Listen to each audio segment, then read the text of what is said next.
If you're in your 30s and money feels weird, you're not imagining it. You might be earning more than you did in your 20s and still feel like your bank account is on a treadmill. You're moving, you're trying, and somehow it still feels tight. And what makes it more frustrating is what you see around you. It looks like everyone else is leveling up. New house, new car, trips, renovations, kids in cute outfits that somehow cost more than your grocery bill. Meanwhile, you're thinking, I have a decent job. Why does this still feel hard?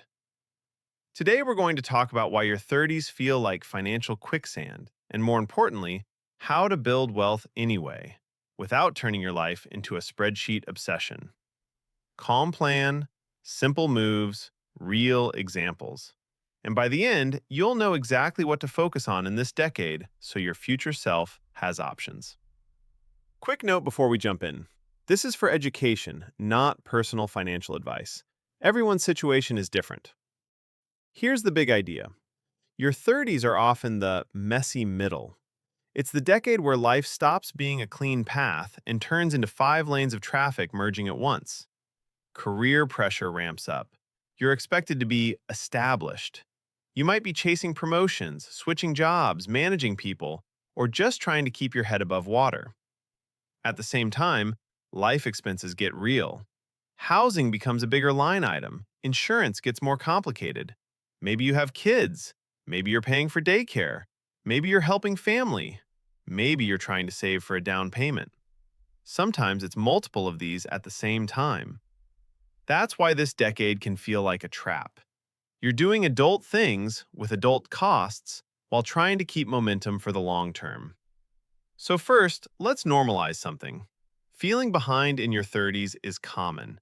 It does not mean you're failing. A lot of people don't truly get consistent with investing and long-term planning until their 30s. A lot of big milestones happen later than people admit out loud. Social media compresses timelines. You see the result and you don't see the years of boring.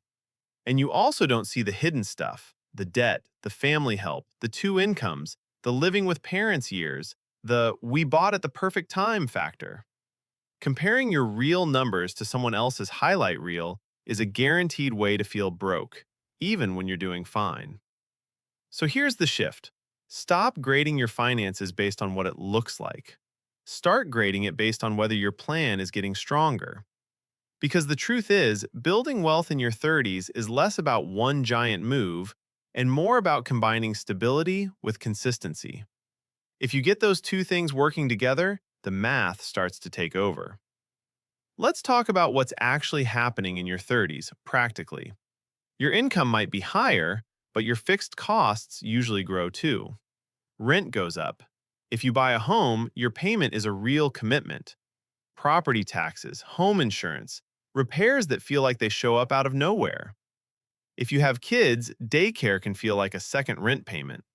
If you don't have kids, you might have other big goals: wedding, moving, building a life that feels like adulthood. And these costs tend to stack. In your 20s, you could recover from a mistake quickly. In your 30s, one surprise expense can throw off an entire month. That's why your plan needs to match the reality of this decade.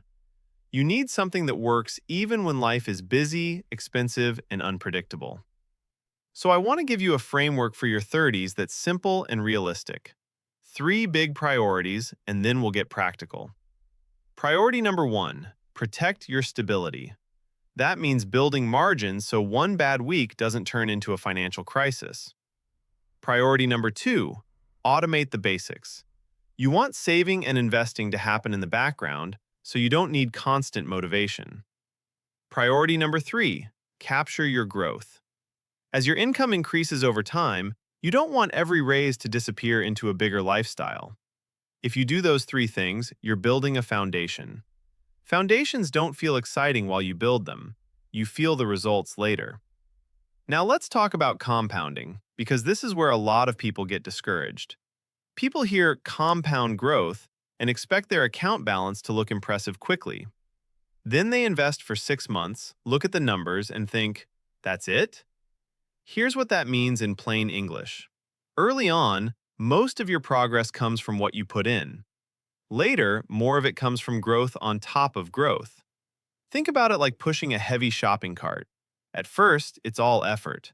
Then it starts rolling easier. Compounding is the cart rolling. Early compounding is quiet. Later, it gets loud. This is why your 30s still matter so much.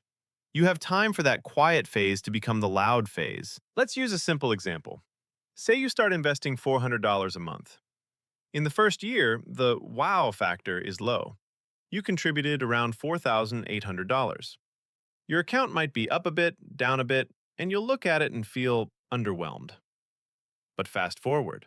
After several years of consistent investing, your earlier contributions keep working while you add new ones. Eventually, you may hit a point where a strong year in the market moves your balance more than your annual contributions. That's when people suddenly act like investing is magic. It was never magic. It was time plus consistency. So if you're in your 30s thinking, I'm late, replace that with, I'm early enough for the math to matter. Because you are. Next piece. Your wealth plan in your 30s will be interrupted. A lot. That's normal. You might have a job change, a medical bill, a move, a family situation, a major car repair at the worst possible time. And this is where people go off track. They treat every setback like proof they can't build wealth. Then they stop investing. Or they abandon the plan. Or they swing into something risky because they feel behind. A better approach is to expect interruptions and design for them. That's what an emergency fund is for. And I want to reframe the emergency fund because it's usually described in a boring way. People say, save 3 to 6 months of expenses. Sure, that's the guideline. Here's the real benefit. An emergency fund buys you decision power. It helps you avoid panic choices. It keeps you from putting everything on a credit card at 20% interest. It gives you room to handle a problem without breaking your long-term plan. Picture two people, same income, same bills. One has an emergency fund, one doesn't. Their car needs a $1,200 repair. The person without savings puts it on a card and pays interest for months. The person with savings pays it and moves on. One problem becomes expensive for one person and annoying for the other. That difference repeats over and over. That's how stability quietly turns into wealth. So if your 30s feel shaky, start here. Make the emergency fund a priority win, even if it takes time, even if you build it slowly. You're creating a buffer between your life and debt. Once stability is improving, the next move is simple investing. In your 30s, you're busy. That's why complicated investing is usually a trap. People hit their 30s and think they need to level up investing. They start picking individual stocks. They chase hot trends. They hop from strategy to strategy. They spend hours researching, while their money sits in cash because they're waiting for the perfect time. That is one of the most common ways people waste years. They stay stuck in thinking mode. A better plan is boring on purpose.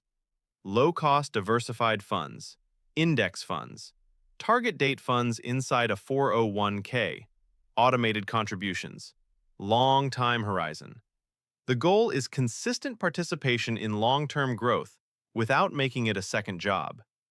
If you don't want to manage your portfolio all the time, you set up a simple system that runs on autopilot. Your paycheck comes in, a slice goes to retirement, a slice goes to savings. Your life continues. That's a great strategy for the messy middle. So let's bring this together in a very practical way.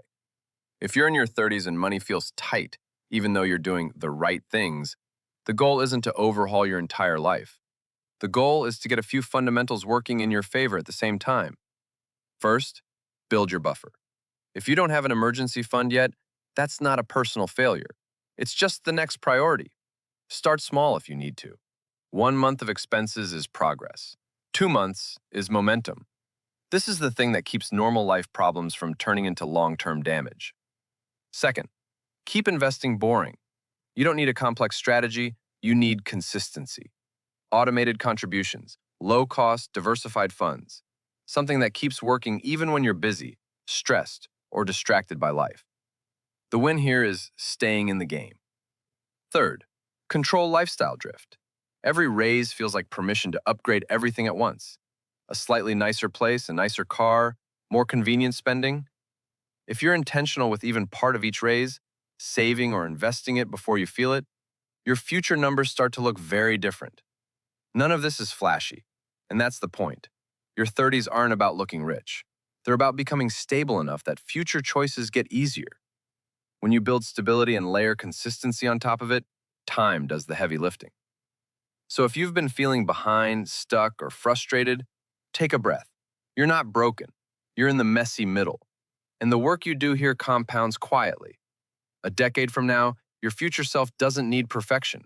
They need options. And the steps you take in your 30s are what create those options. If this video helped you make sense of where you are, hit like. It really helps the channel. Leave a comment and tell me what part of your 30s feels financially hardest right now. And subscribe if you want more calm, realistic money conversations like this. We'll keep it simple, we'll keep it honest, and we'll keep moving forward.